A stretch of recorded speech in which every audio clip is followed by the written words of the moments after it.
And now, the history of advertising in 60 seconds. Advertising is as old as the human condition, but branded, product-based ads didn't show up until the 18th century when print advertising became the norm.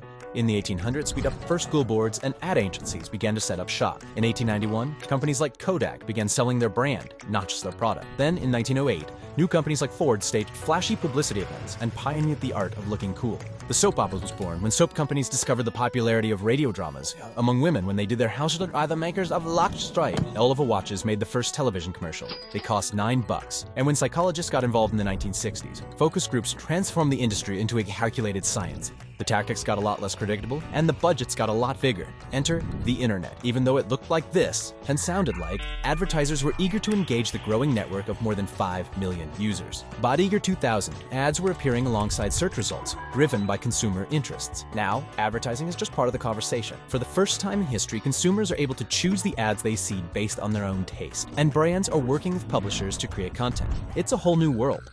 Welcome to modern advertising.